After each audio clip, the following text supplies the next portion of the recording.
Faz uma oração e em seguida vamos ler o texto. Mais uma vez. Nosso grande Deus e eterno Pai, Senhor, nessa tarde nós glorificamos o Teu nome, Senhor, nós te exaltamos, nós te bendizemos, porque só o Senhor é digno, ó Pai, de ser louvado, de toda a honra, de toda a glória, Senhor. Ó Pai, nessa tarde nós pedimos que o Teu Santo Espírito ele possa nos capacitar, ele possa nos ensinar, ó Pai, tudo aquilo que eu vou falar aqui, que eu vou ministrar aqui nesta tarde, Senhor. Ó Deus, que o Senhor use a minha simples e pequena vida e que o Teu nome, Senhor, seja glorificado e que os irmãos aqui também eles possam ser alimentados, Senhor. Assim eu te peço, em nome de Jesus Cristo. Amém. Amém. Como os irmãos já leram esse texto, eu vou ler à medida que nós formos expor o texto. Mas, irmãos, antes de entrar propriamente no texto, né, eu queria trazer algumas informações dos Salmos para vocês, certo? Primeiro, eu queria perguntar, quem aqui que não gosta do livro dos Salmos? Levante a mão. Todos, não é verdade?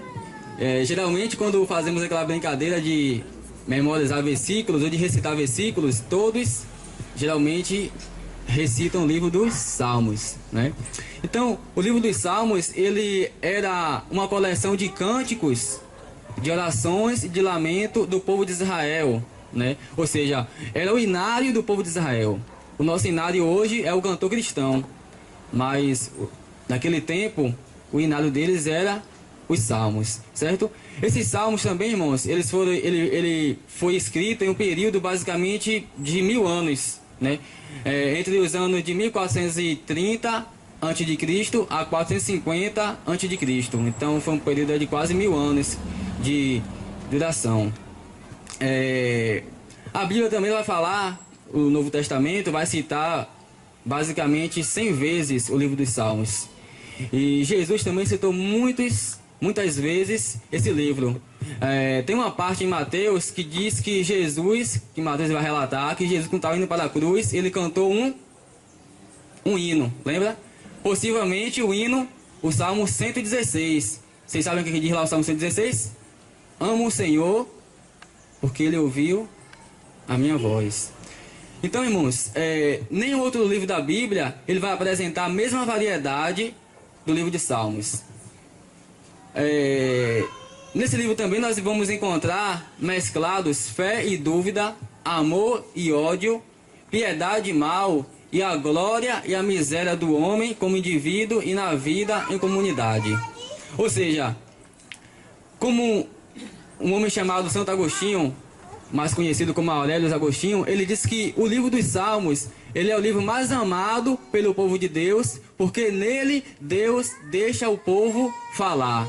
Ou seja, nos livros históricos da Bíblia, eu creio que os irmãos aqui já sabem diferenciar, né? Poéticos, históricos, Pentateuco. Então, nos livros históricos da Bíblia, Deus, ele fala sobre o homem. Nos livros proféticos, Deus fala ao homem. E nos livros poéticos, no caso no Salmo, o homem ele fala a Deus. Então por isso que é um livro amado, irmãos, porque nele Deus deixa o povo falar, né? E creio que quando vocês estão passando por dificuldade, né, estão tendo algum problema, estão tristes, qual o livro que vocês vão ler? Apocalipse ou Salmo? Salmos, né? Quando você cometeu algum erro, qual é o salmo que você vai ler, geralmente? Salmo 51. Quando você está passando alguma dificuldade, alguma luta, né? Qual é o salmo que você vai ler? Salmo 42. Porque está batida, ó minha alma? Porque te perturbas dentro de mim? Então, irmãos, o salmo, ele é amado pelo povo de Deus, porque nele Deus ele deixa o homem falar, o homem se expressar. E aqui já queria diferenciar para vocês, né, a questão do lamento para a murmuração. Não é errado você se lamentar perante Deus. Você vê muito isso nos Salmos. E, no entanto, nós temos um livro da Bíblia chamado Lamentações. Não é errado você dizer para Deus, Senhor, está doendo, Senhor, eu não aguento mais. Lamentar, irmãos, é diferente de murmurar. Murmurar é você ser uma pessoa ingrata, é você estar sempre reclamando por tudo. Só que nos Salmos nós vemos justamente ao contrário. O salmista ele se lamentando diante de Deus, né? E interessante que Agostinho ele diz o seguinte acerca do livro dos Salmos. Ele disse assim, ó: quando eu te invoquei, ó meu Deus, ao ler o Salmo de Davi, cânticos de fé, hinos de piedade, contrastantes com qualquer sentimento de orgulho, eu novato ainda, no caminho do teu verdadeiro amor, catecúmeno em férias, quantas exclamações me inspirava a leitura desses salmos, e como eles me inflamavam no teu amor. Então quem aqui já leu algum livro sobre Agostinho vai perceber a linguagem dele, né? Então, irmãos, é um livro muito amado pelo povo de Deus, e por isso que eu queria trazer uma meditação justamente nesse livro. Mas por que Salmos, né? O nome Salmos. Nós temos esse nome aqui em português, mas o nome em hebraico era outro, né? Não era Salmos, era Refelim, ou seja, significava hinos ou louvores. E aí na tradução do hebraico para o grego, 150 anos antes de Cristo, né? Na versão da Septuaginta, ou Septuaginta, como você quiser falar, e aí fala dos 70, né? Os 70 homens, eles se reuniram e traduziram do hebraico para o grego, e na tradução então ficou psalmoi, que quer dizer em grego, né, cânticos. Então nós temos em português o livro dos Salmos. Mas é interessante, irmãos, que os Salmos eles são tão bibliocêntricos como também cristocêntricos. O que isso ensina? Isso nos ensina, irmãos, como deve ser a nossa espiritualidade, como deve ser a nossa adoração, como deve ser as nossas orações diante de Deus, né? Tanto bibliocêntrica como também cristocêntrica. E também eu queria rapidamente mencionar alguns autores do livro dos Salmos, né? Não sei se vocês já leram, se vocês já sabem, mas o livro dos Salmos ele é composto de quantos livros? Vocês sabem disso? Quantos livros? 150 são os capítulos. São cinco livros, né? Se você, algumas bíblias têm aí escrito a pesca, né? Do livro 1 ao 41, do capítulo 1 ao 41, primeiro livro. O segundo livro vai do 42 ao 72. O livro 3 vai do 73 ao 89. O livro 4 vai do 90 ao 106. E o livro 5 vai do 107 ao 150. E aí nós temos alguns autores. Por exemplo, Davi, ele escreveu 73 salmos, quase metade do saltério, né? Asaf, ele escreveu 12. Os filhos de Coré escreveram 12. Salomão, ele escreveu 2. E um dos salmos que Salomão escreveu foi justamente o 127, que diz o que lá? Se o Senhor a casa, em vão vigia sentinela, né? E Moisés escreveu um. Qual foi o livro que Moisés escreveu? O Salmo 90. O que diz lá? Senhor, tu tens sido nosso refúgio de geração em geração. Etan, ele escreveu um. Emã também, ele escreveu uns salmos. E nós temos aí anônimos, são 48. Tem alguns autores que colocam Esdras como que escreveu um livro, mas geralmente nem todos eles concordam, tá? Mas, dito isso, meus amados irmãos, nós temos também a classificação dos salmos, que eu não vou entrar nesse assunto agora. Tem salmos messiânicos, salmos de lamentos, né? E nós temos também o salmo didático ou sapiencial, que no caso é esse salmo 1 aqui. O que significa isso, irmão Gel? O salmo didático, irmãos, ou sapiencial, ele vai justamente oferecer diretrizes para os piedosos. Ou seja, ele vai estar contrastando sempre o caminho do justo com o ímpio. Então, é esse salmo que eu quero introduzir e meditar com vocês um pouco. Eu queria iniciar, fazer uma pergunta, mais uma pergunta a vocês, né? Por que o Salmo 1, ele introduz os salmos? Vocês já pararam para pensar nisso? Por que o Salmo 1, ele introduz os salmos? Não poderia ser um outro salmo? Por que destacar a primazia da palavra de Deus? Irmãos, porque não há nenhuma outra forma, não existe nenhum outro jeito de se viver na presença de Deus, não tem nenhuma outra forma de alguém prosperar e ser feliz, a não ser se ela se amar, se alegrar, vivendo a cada instante a palavra de Deus. Ou seja, e na palavra de Deus nós vamos encontrar a fonte da vida verdadeira, que é Jesus Cristo. Aqueles, irmãos, que cantam os salmos, que oram os salmos e que memorizam os salmos, essas pessoas, elas vão encontrar forças para seguir a sua vida, né, de uma forma totalmente bíblica, de uma forma que vai glorificar ao nome do Senhor. E aqui, queridos, eu queria destacar 3 lições nesse salmo. Primeira lição aqui, podemos observar que um contraste profundo, ele nos é apresentado. Os versículos 1 e 2 diz assim: Bem-aventurado o homem que não anda no conselho dos ímpios, não se detém no caminho dos pecadores, nem se assenta na roda dos escarnecedores. Antes, o seu prazer está na lei do Senhor, e na sua lei medita de dia e de noite.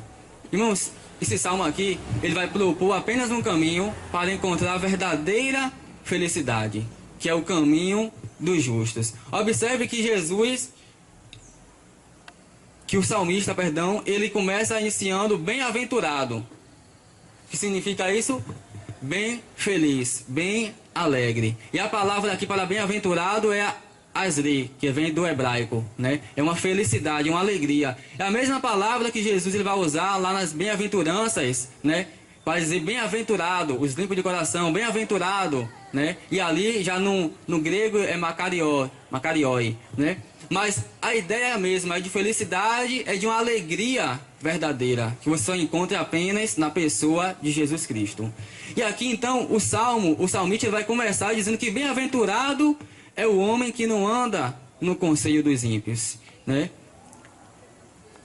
Ele vai dizer que esse justo aqui, esse homem, ele aceita a companhia e o controle de Deus sobre a sua vida. E através de comparações, irmãos, ilustrações, ele vai mostrar o destino final de cada um deles.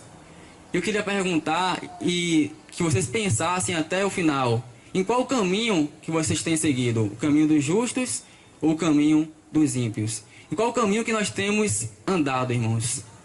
Ele também vai dizer que não anda, não se detém e não se assenta. Os verbos, eles aqui descrevem um outro caminho que induz a um desvio contínuo e qual o justo, ele jamais anda, ele não anda. Bem-aventurado é o homem. Agora observe comigo, irmãos, que quando ele diz assim, ó, bem-aventurado é o homem, observe que há um artigo definido aqui. O que significa? Significa que é o homem e não um homem. Porque aqui, irmãos, a ênfase ela é pessoal. Esse homem aqui, que o salmista vai descrever, justamente que medita na lei do Senhor. Não é qualquer homem. É bem diferente que o versículo 4 que ele vai contrastar, os ímpios não são assim. Veja que há um contraste aqui entre o justo do versículo 1, que ele vai colocar no singular e com artigo definido, para o versículo 4, que ele usa no plural. Observe que ele vai dizer assim, olha, os ímpios não são assim. Ou seja, a palavra aqui para ímpios, ela descreve uma classe de gente. A expressão aqui, significando, é uma classe de pessoas, irmãos. E quando ele descreve aqui o homem, não quer dizer homem no sentido masculino, mas não importa o sexo, a idade ou o grau de instrução. Então é qualquer pessoa que ela medita na palavra de Deus, ela é bem-aventurada. Eu pergunto para vocês nessa tarde, temos nós meditado na palavra do Senhor? Temos nós feito da palavra do Senhor o manancial da nossa vida? Temos nós, nos alimentado, nos refrigerado da palavra do Senhor? Ou apenas quando estamos passando por alguma dificuldade, por algum problema e vamos lá consultar a palavra de Deus? Feliz é este homem, é esta pessoa aqui, meus amados irmãos. Muito feliz. Ele ou ela é bem-aventurado. Sabe por que essa pessoa aqui ela é bem-aventurada? É porque a felicidade é um subproduto de sua atitude para com a palavra de Deus. A felicidade, irmãos, é justamente fruto daquilo que ele não faz para fazer que deve ser feito. E aqui eu queria levar vocês a refletir um pouco, acerca da nossa vida cristã, acerca da nossa espiritualidade para com Deus, Quanto tempo nós temos investido na palavra de Deus? se te parasse para fazer uma análise, né, de 1 a 10, qual nota você daria a você mesmo? Ou talvez, se você fosse pensar, né, com respeito à Bíblia ou à meditação, se todos na sua igreja tivessem o mesmo interesse que você tem pela Bíblia, como seria a sua igreja? Espiritual, carnal, fraca ou forte? Qual seria? Se a sua igreja tivesse o mesmo interesse que você tem pela Bíblia, como seria a sua igreja? Pense nisso. Agora eu queria mostrar para vocês o que o justo não faz. Ela vai descrever. O justo, ele não vai andar no caminho dos ímpios, não imita a conduta dos pecadores, não se assenta na roda dos escarnecedores, dos zombadores. Irmãos, todas essas pessoas aqui que o salmista ele coloca, né? Os ímpios, os pecadores, os escarnecedores, são pessoas com as quais nós podemos ter convivência, mas jamais comunhão. Eu queria levar vocês rapidamente agora para o livro de Provérbios 1:15.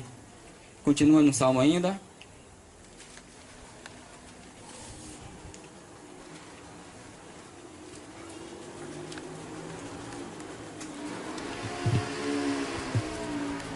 Provérbios 1:15. Diz assim: Filho meu, não te ponhas a caminho com eles, guarda das suas veredas os pés.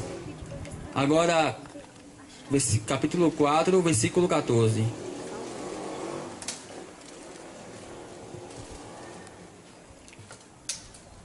Diz assim: Não entres na vereda dos perversos, nem sigas pelo caminho dos maus. E 2 Coríntios 6.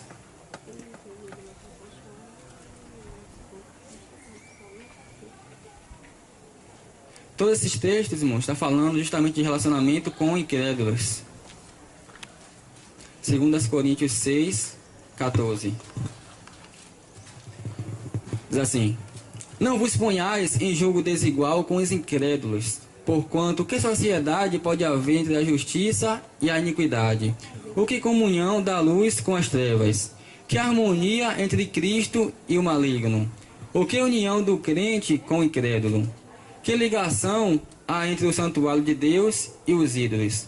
Porque nós somos santuário do Deus vivente, como ele próprio disse: habitarei e andarei entre eles, serei o seu Deus e eles serão o meu povo. Irmãos, embora a primeira aplicação aqui não seja para isso, mas o texto também se aplica aqui justamente ao julgo desigual, né? E Paulo vai colocar aqui: olha, não vos ponhais a julgo desigual com os incrédulos. E eu queria chamar a sua atenção justamente para esse texto, para esse versículo, né? Quando nós vemos a maioria dos nossos jovens, irmãos, eles se relacionando com descrentes, né? Entrando em um relacionamento com descrente, um julgo desigual. E eu li um livro certa feita que o autor diz assim: quem namora um descrente, namora também com seus pecados, com seus vícios, com seus problemas morais e com seu mundanismo. Ele diz assim: e tem como sogro espiritual o próprio diabo, né? É uma palavra forte, mas é a realidade, mostrando que o justo ele não deve seguir por esse caminho. A pessoa que teme a Deus, que busca a direção de Deus, ela jamais vai andar por esses caminhos, irmãos. Então, nós observamos aqui o que o justo ele não faz. Ele não anda, ele não se conduz, né? E ele não se assenta na roda dos escarnecedores. Agora vamos observar o que é que o justo ele faz, né? E o versículo 2 de Salmo, você pode voltar para Salmo, por gentileza? Diz que antes o seu prazer está na lei do Senhor, e na sua lei medita de dia e de noite. Irmãos, a satisfação do justo aqui, ela está na lei do Senhor. O justo vai procurar estar sempre meditando e tendo prazer em conhecer, meditar, ler e praticar a palavra do Deus vivo. Porque é a palavra, irmãos, que vai dirigir os passos do justo. É a palavra que vai dirigir os nossos passos, que vai nos conduzir. E a palavra que meditar, ela vem do grego, que quer dizer ragar. Não quero ser muito técnico aqui com vocês, mas traz a ideia de resmungar. Ou seja, é aquilo que o boi ele faz. Ele pega, né, o capim, ele remoe, depois ele joga para fora e ele novamente faz isso. Então traz a ideia aqui de resmungar, de ruminar. Essa é a palavra que vem do original, meditar. Ou seja, você precisa estar constantemente meditando na palavra de Deus. Tem alguns exemplos na Bíblia, por exemplo, quando o anjo chegou para falar com Maria em Mateus, diz que Maria ela guardava todas essas coisas no coração. Paulo também vai dizer para Timóteo, né, guarda, prega a palavra, medita nela, para que o teu progresso seja bem sucedido. Então, irmãos, meditar na palavra de Deus significa envolver a nossa mente e coração com os princípios bíblicos e aplicá-los nas diversas áreas e circunstâncias do dia a dia. Quando o nosso prazer, irmãos, está na palavra de Deus e nela meditamos de dia e de noite, nós temos a direção correta. Sabe por quê? Porque a nossa fé está baseada não em nossos conceitos, não em nossa sabedoria, mas tão somente na palavra de Deus. Tem um texto que é muito distorcido hoje, que é justamente em Josué 1:8, que Deus vai dizer para Josué, Josué medita, né, de dia e de noite, ele vai dizer que vai fazer Josué prosperar em tudo o que ele fizer. Lembra desse texto? Então a palavra prosperar ali, vamos lá rapidamente para Josué 1:8.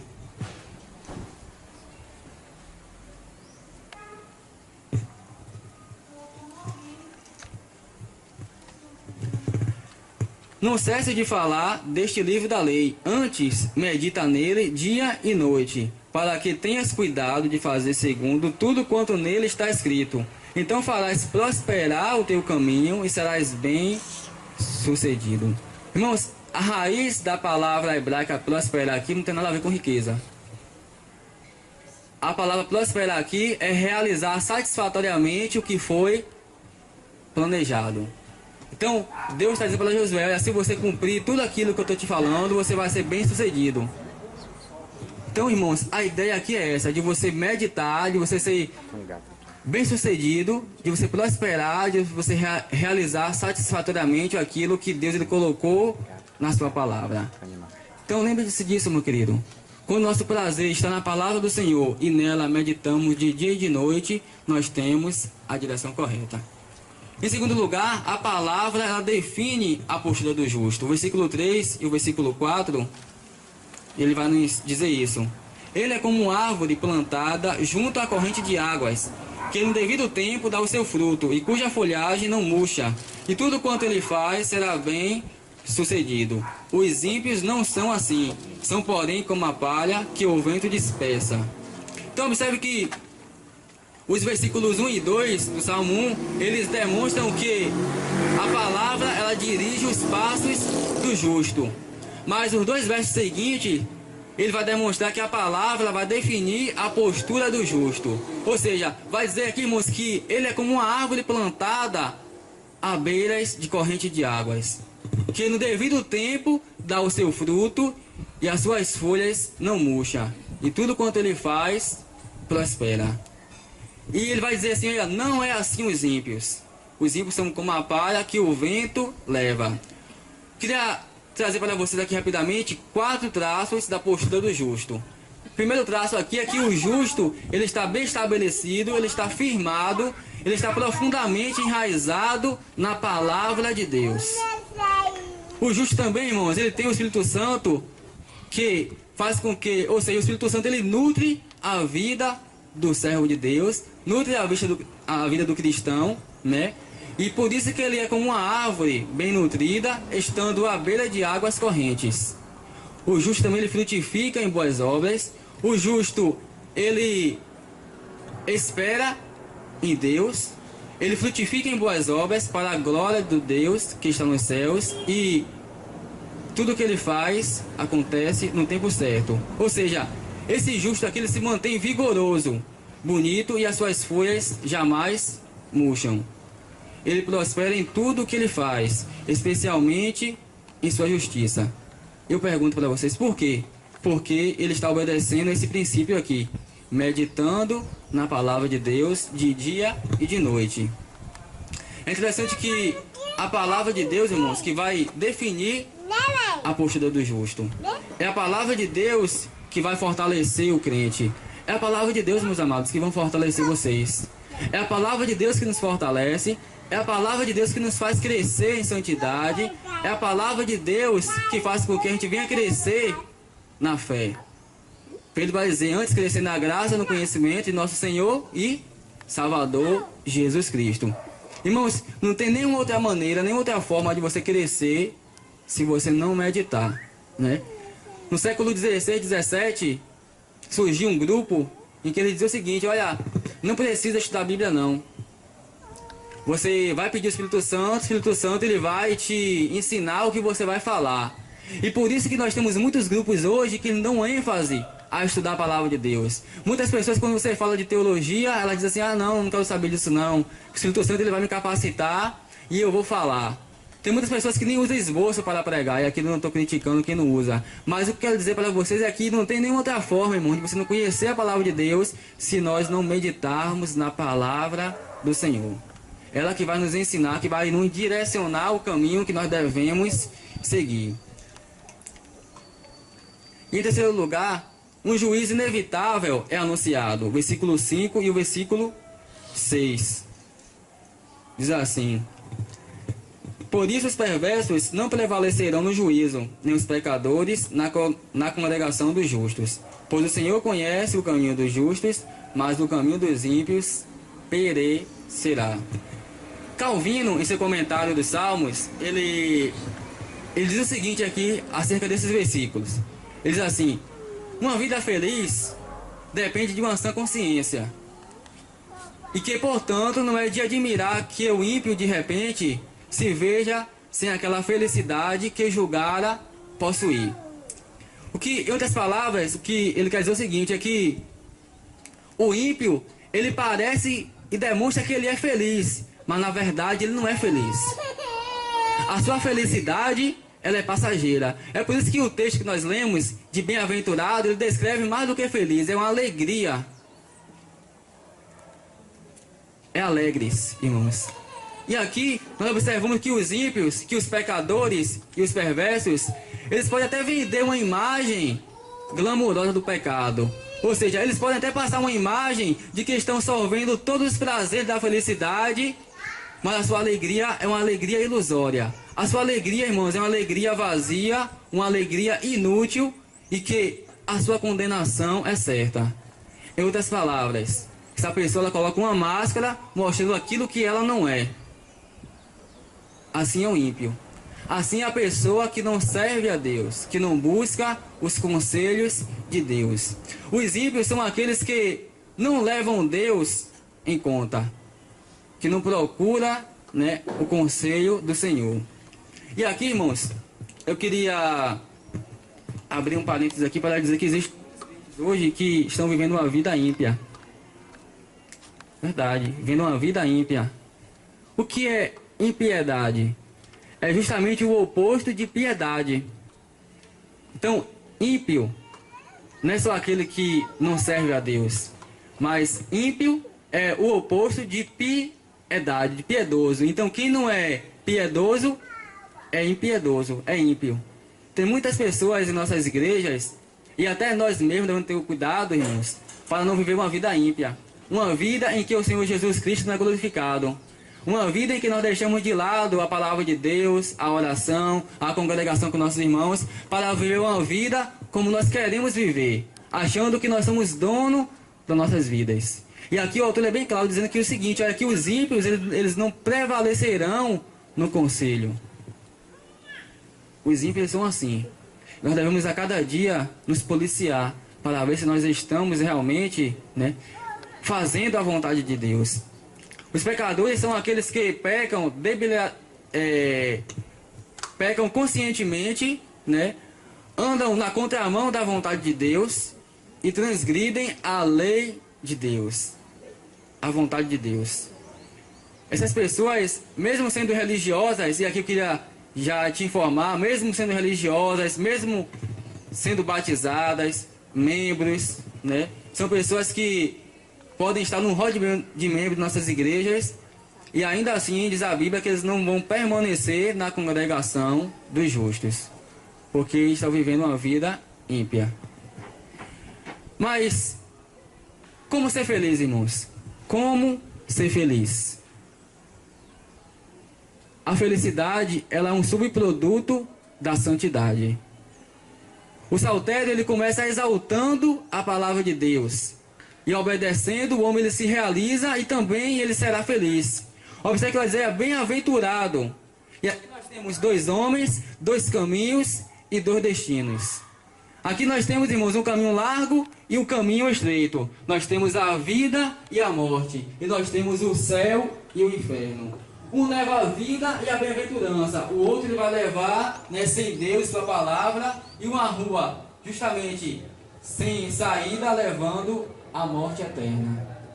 Ninguém pode ler, irmão, seriamente esse texto. Ninguém pode parar para meditar nesse texto e não examinar o seu próprio destino. E não examinar a sua própria vida e ver se realmente está na fé ou não. Se está buscando a vontade de Deus ou não.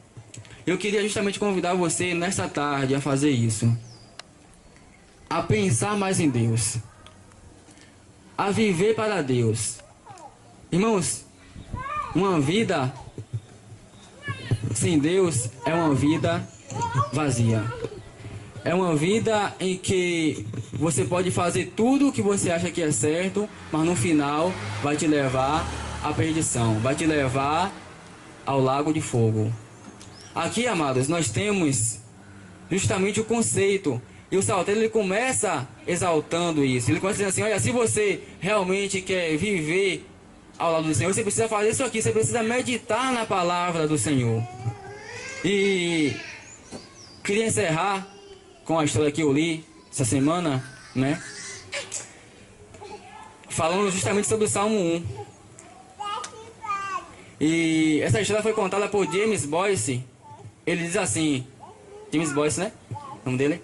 Ele diz assim, que no início do século XX, ele conheceu um homem chamado Joseph Flex, penso que era um embaixador americano, que foi visitar a Palestina.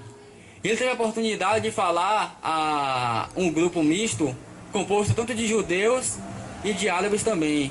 E a sua escolha foi justamente o Salmo 1. E quando ele leu esse salmo em hebraico, ele discutiu toda a gramática do texto ali, com aquele estudioso daquelas línguas ali.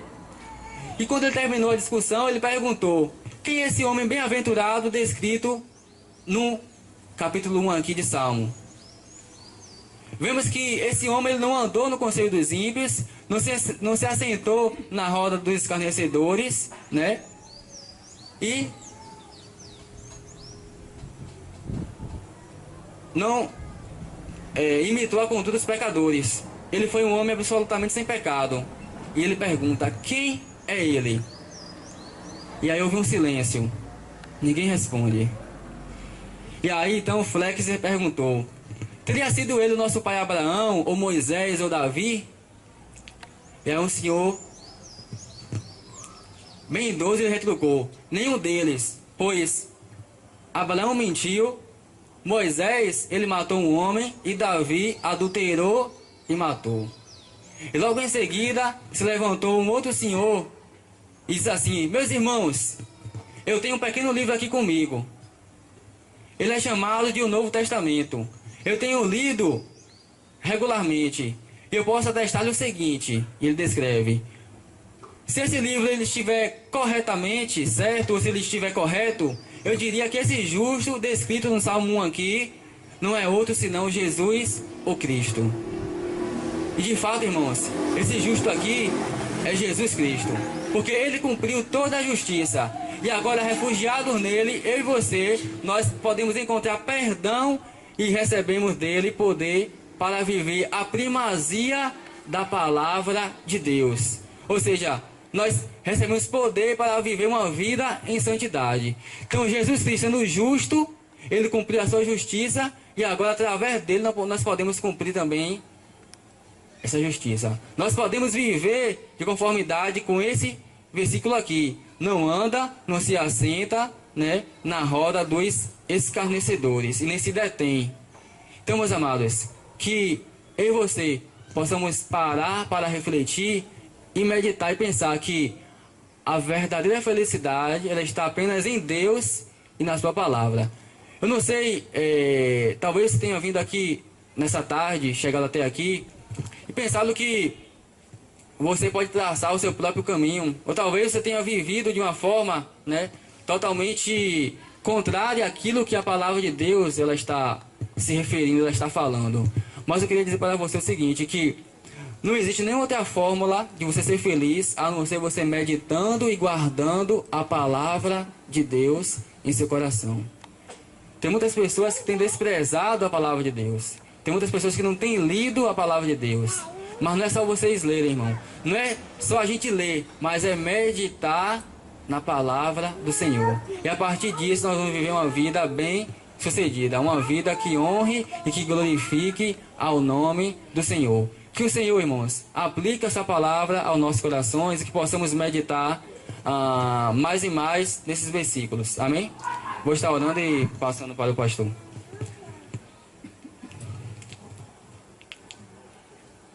Senhor nosso Deus, nós te louvamos, ó Pai, mais uma vez e te agradeço, Senhor, pela oportunidade de ministrar a tua santa palavra, ó Pai.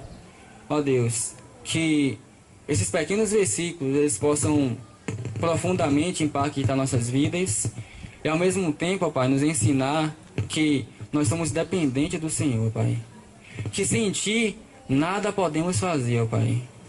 Ó Senhor, que como servo do Senhor e servas possamos meditar constantemente na lei do Senhor, ó Pai. Ó Deus, abençoa cada irmão aqui presente, abençoa essa congregação, ó Pai, para que ela possa frutificar, dar frutos. Abençoa esse trabalho aqui em Itapuã, Senhor. Abençoa a vida de cada irmão, do pastor Bruce, do pastor Marcos, e que através desta congregação, ó Pai, possa nascer muitas outras, ó Pai. Esse é o nosso desejo, de que o Teu Evangelho ele possa se expandir, ó Pai. Assim nós glorificamos e exaltamos, Senhor, o Teu santo nome por tudo. Amém, Senhor.